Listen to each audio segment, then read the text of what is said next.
Thank you, sir. Senator Markey. Thank you, Mr. Chairman. Mr.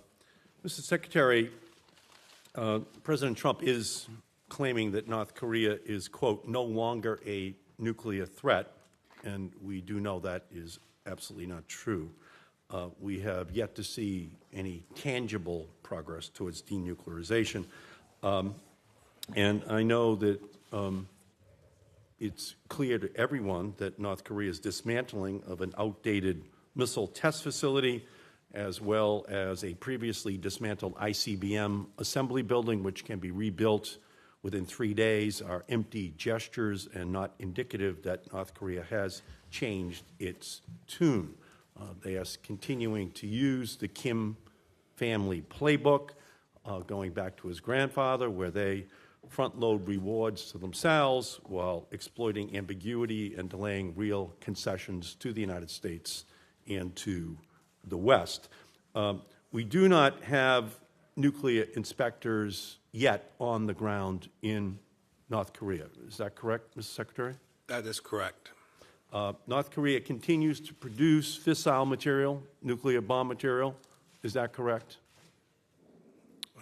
Senator, I'm trying to make sure I stay on the correct. Yes, that's correct.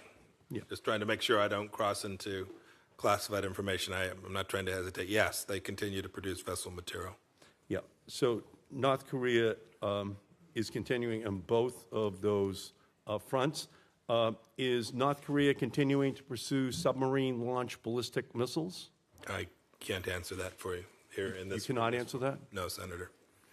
Well, I look forward to your providing that in a classified setting so that the members of this committee and ultimately the American people can know what is happening. I think it's pretty clear they are, but I will move on. Has North Korea committed to you that it will destroy its chemical weapons stockpiles? The North Koreans understand precisely our definition of denuclearization and have agreed to denuclearize. Have they committed to destroying chemical weapons stockpiles? Or we've talked about CBW, their CBW programs as being part of that denuclearization, and as I said, they have indicated that they fully understand the scope of what denuclearization entails. Okay. Have they committed to destroying their biological weapons? In the same way I just described, Senator. They have committed? Senator, what I said is as follows.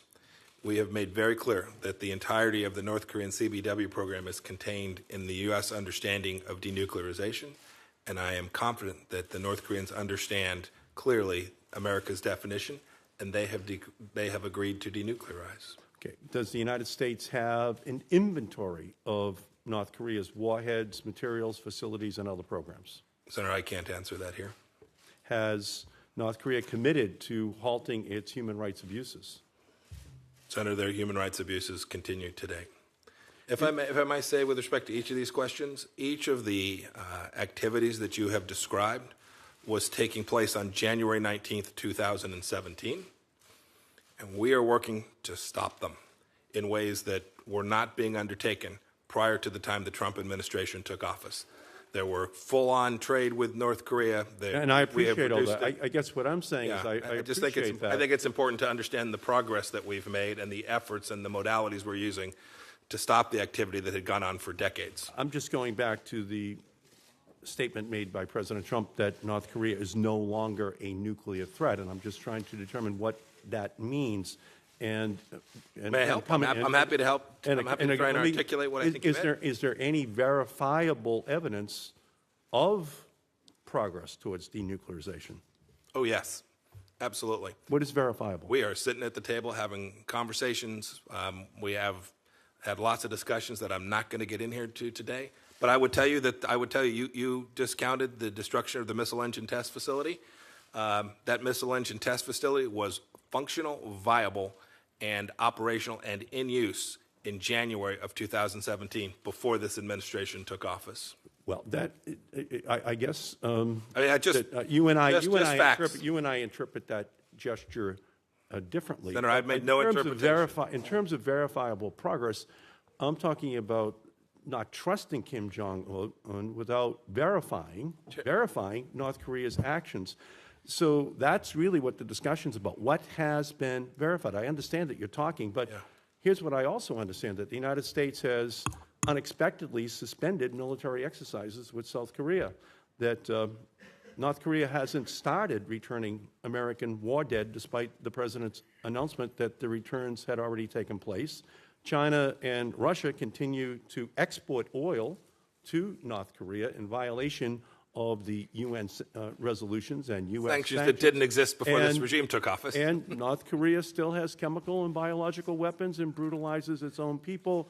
And again, there's no verifiable evidence that North Korea is denuclearization. Senator, we have... So I am afraid that at this point, the United States, the Trump administration, is being taken for a ride. Fear not, Senator. Fear not. There's no evidence to the contrary. Fear not, Senator. There's no evidence. Senator, fear not. May I? Yes, please. I guess you didn't ask a question, so I'll... No, that's all right. Yeah. You can please answer. Fear not. This administration has taken enormously constructive actions that have put us in a place that is far better than in either of the two previous administrations, one Republican, one Democrat. We have put sanctions regime in place that is unequaled. We are continuing to enforce that sanctions regime. We've made incredibly clear that we will continue to enforce that sanctions regime until such time as denuclearization, as we've defined it, is complete. Pressure on the regime is clearly being felt. We have lots of work to do. But unlike previous administrations, Senator, we have no intention of allowing the UN sanctions, the world's sanctions, that we led the charge to have put in place, to allowing those sanctions to either be lifted or not enforced. And until such time as Chairman Kim fulfills the commitment he made, which I am incredibly hopeful that he will, those sanctions will remain. We have not been taken for a ride, Senator. We're going to disagree. I hope you on can that sleep a little bit better tonight. One quick issue, which is something I know you're familiar with, is the State Department export controls that are designed to help ensure that weapons don't get into the wrong hands abroad.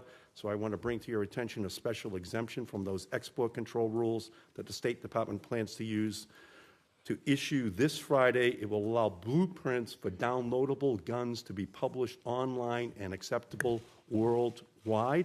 I don't think that we really want to be in a world where Hamas in the Gaza has an ability to download a capacity for an AR-15 that could endanger security in that region, and the same thing could happen around the world. I asked the State Department to please reconsider this decision. I think it has long-term national security and domestic security considerations for our country. You have my commitment. I'll take a look at it. Okay. Senator